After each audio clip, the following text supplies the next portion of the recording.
Meong, meong, meong. Hello.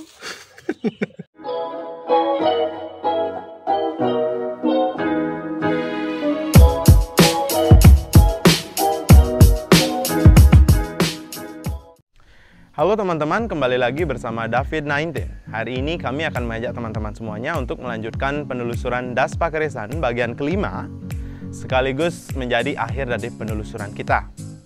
Hari ini kami akan mengajak teman-teman untuk mengunjungi Pura Pesamuan 3 yang berada di Desa Bedulu, Kecamatan Belah Batu, Kabupaten Gianyar.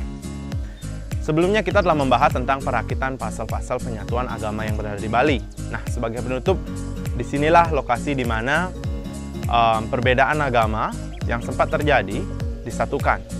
Seperti apakah itu? Sebelum kita melanjutkan, saya ingin mengucapkan terima kasih banyak untuk teman-teman yang sudah senantiasa mendukung channel kami dan tidak jenuh-jenuh untuk selalu memberi semangat kepada kami. Kalau begitu, lanskui!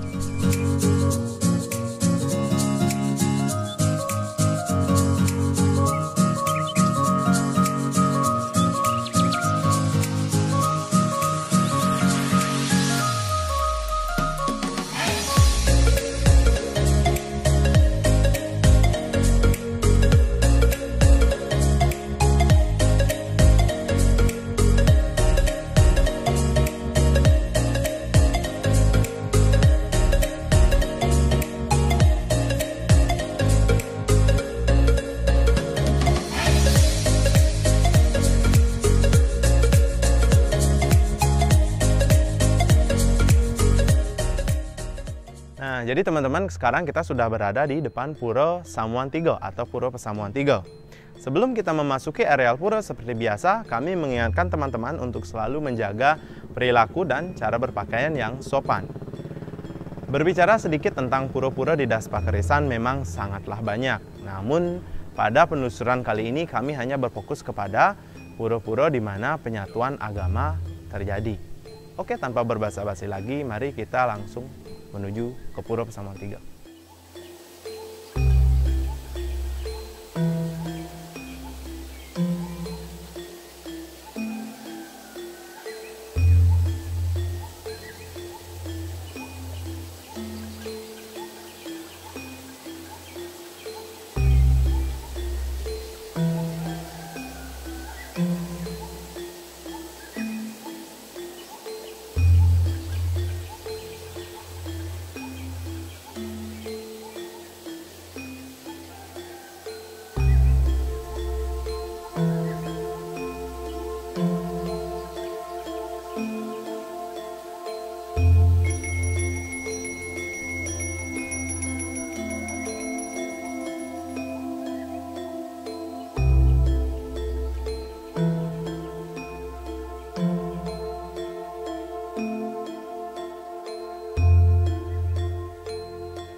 Pada awalnya, sebelum adanya pengaruh Hindu dan Buddha di Bali, telah terdapat sebuah kepercayaan yang dianut oleh masyarakat Bali kuno yang disebut dengan aliran Tirta, yang mengusung penghormatan kepada alam dan kepada roh para leluhur.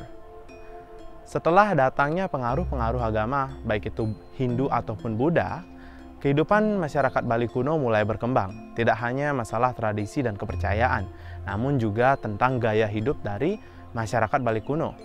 Disebutkan kalau sebelum adanya pengaruh Hindu ataupun Buddha atau pengaruh agama, mayoritas kehidupan orang Bali kuno bergantung kepada perburuan. Jadi orang-orang Bali dulu, leluhur kita dulu, hidup dengan berburu. Setelah datangnya pengaruh Hindu yang dibawa pertama kali oleh Resi Markandeya, masyarakat Hindu pun juga belajar tentang ilmu bercocok tanam. Dari sanalah kehidupan keseharian orang Bali pun mulai berubah. Kian waktu berjalan, pengaruh agama berkembang semakin luas di pulau ini. Namun pada awalnya tidak ada masalah sama sekali. Jadi baik itu aliran Tirta yang masih tetap utuh, agama Hindu berkembang, Buddha pun berkembang. Tidak ada pengikut dari salah satu agama ini yang mempermasalahkannya. Semua hidup harmonis dan saling membantu satu sama lain. Nah, dari ketiga agama besar ini, kemudian berkembanglah sekte-sekte baru. Dan pengikut-pengikut dari sekte ini mulai memperbandingkan salah satu sekte dengan sekte yang lain. Dari sinilah dimulai konflik atau argumen yang bahkan sampai akhirnya memicu pertikaian di Pulau Bali. Perbedaan argumen ini pada akhirnya menimbulkan masalah besar. Dan pada akhir abad ke-10, mempertimbangkan pertikaian yang terjadi, Raja Udayana akhirnya mengundang Empu Kuturan untuk membantu menyelesaikan permasalahan yang terjadi. Empu Kuturan, kedatangan beliau ke Bali sudah mengetahui tentang permasalahan yang sedang terjadi di tanah Bali. Dan pada akhirnya, sebagai solusi, sebuah pertemuan besar atau diskusi besar dilangsungkan tepatnya di sini oleh beliau, Raja Udayana, dan didampingi oleh Empu Kuturan. Diskusi ini dihadiri oleh tokoh-tokoh penting di Bali, termasuk tokoh-tokoh dari atau perwakilan setiap sekte yang ada di Bali. Saat itu ada 9 sekte yang memiliki perbedaan pendapat.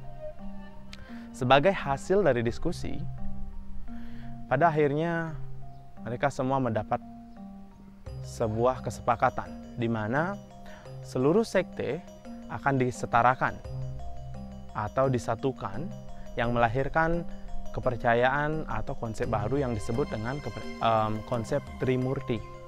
Nah, disinilah cikal bakal kepercayaan Hindu Dharma di Bali.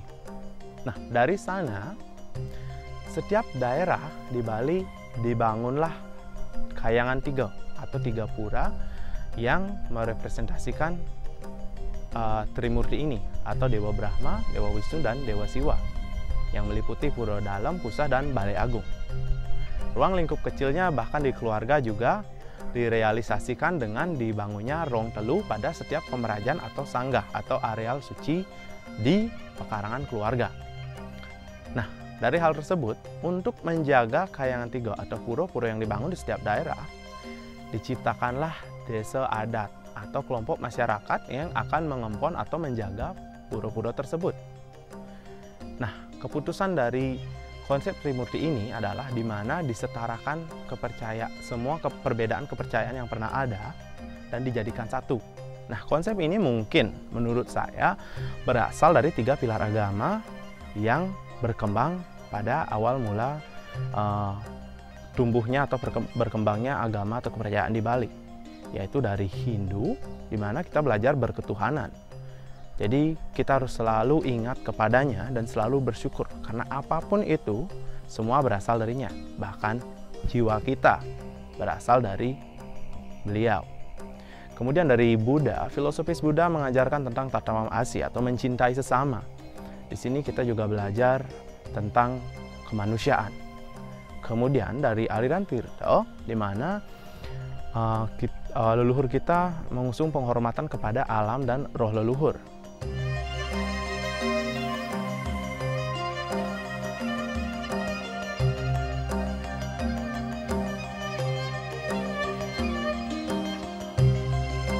Segala yang tercipta pada suatu saat nanti akan kembali kepadanya, mengingatkan kita agar senantiasa rendah hati dan selalu bersyukur. Karena semua yang kita punya, kita hanya meminjam, suatu saat nanti akan kita kembalikan. Nah, seperti itulah orang Bali akhirnya mempraktekkan hasil dari diskusi besar yang terjadi pada abad ke-11 di Pura Samuan Tiga.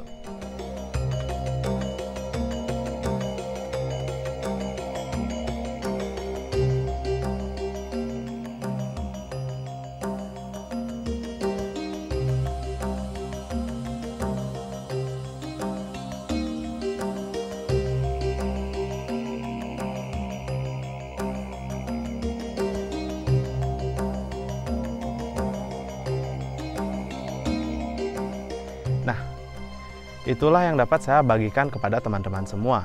Semua yang saya dapatkan itu saya pelajari dari beberapa sumber, termasuk juga beberapa teman saya yang bercerita kepada saya. Jadi apabila ada kesalahan atau mungkin miss dalam penjelasan kami, sekali lagi saya mohon maaf atas keterbatasan pengetahuan yang bisa saya bagikan. Namun sebelum kita tutup episode kali ini, ada juga hal yang lupa saya sampaikan. Ya, ketika Odalan sedang dilangsungkan di Pura Samuan Tiga ini, ada tradisi yang sangat menarik untuk saya, yang disebut dengan Perang Sampian dan Mengombak-ombakan. Jadi, Perang Sampian yang ditutup dengan mengombak-ombakan ini, di mana orang-orang akan berpegangan tangan satu sama lain dan berjalan melingkar, dan mereka akan berusaha sebisa mungkin agar tidak putus dalam berpegangan. Sependapat saya pribadi, hanya kemungkinan dari pendapat saya saja, kalau Perang Sampian ini menyimbolkan bagaimana leluhur kita dulu sempat bertikai atas perbedaan dari kepercayaan yang lahir di tanah Bali, namun diakhiri dengan mengombak-ombakan atau berpegangan tangan, di mana semua orang terlihat bahagia dan memegang tangan satu sama lain. Mungkin itu adalah tradisi agar mengingatkan kita untuk selalu menjaga apa yang telah diwariskan, karena melewati pertikaian ini bukanlah hal yang mudah. Diskusi besar telah berlangsung pada abad ke-11 untuk menyatukan semua perbedaan ini, sehingga kita orang Bali sampai saat ini bisa menjalankan dan mempraktekannya secara harmonis. Mungkin itu saja yang bisa saya sampaikan hari ini, dan hikmah dari penelusuran Das Pakeresan menurut kami, selain keharmonisan dari 3 konsep atau konsep Trimurti yang bahkan sudah mendunia ini melalui konsep Trihita Karana, kita juga belajar bahwa Indonesia telah mengakui perbedaan agama, suku, dan ras. Bukankah ini hal yang indah untuk selalu kita jaga, terutama di arus globalisasi ini sebagai generasi muda? Selain menjaga tradisi dan kepercayaan, sudah seharusnya kita membangkitkan rasa toleransi. Mungkin sebagai manusia yang jauh dari kata sempurna, setiap diri kita masing-masing bisa mampu atau berusaha semaksimal kita untuk menjaga warisan besar ini. Menurut saya, semua perbedaan itu, baik itu agama ataupun perbedaan suku, anggap saja sebagai sebuah perjalanan. Jadi ada beberapa kelompok yang melakukan perjalanan dengan medan yang berbeda, namun mereka memiliki satu tujuan yang sama. Tentu saja dengan medan yang berbeda, mereka memerlukan kendaraan yang berbeda jenis. Namun di balik dari perbedaan jenis kendaraan itu tidak ada yang lebih bagus atau lebih buruk, karena tujuannya sama. Sama seperti halnya kepercayaan. Tidak masalah kepercayaan apa yang kita anut, namun pada dasarnya semua kepercayaan yang kita percayai atau jalankan mengajarkan hal atau satu hal tentang kebaikan.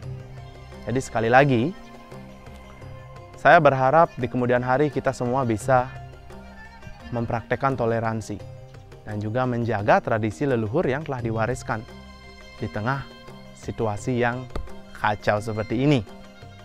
Mungkin itu saja yang bisa saya sampaikan, tidak banyak. Terima kasih kepada teman-teman semua yang sudah setia mengikuti kami dari penelusuran pertama hingga penutupan dari penyatuan agama di Das Pakeresan. Terima kasih banyak atas atensinya, dan sekali lagi kami memohon maaf atas keterbatasan pengetahuan atau pengalaman yang bisa kami bagikan di sini. Kepada teman-teman semuanya yang selalu setia mendukung kami, nantikan video-video kami berikutnya. Kami David 19, sampai jumpa di video berikutnya. Salam.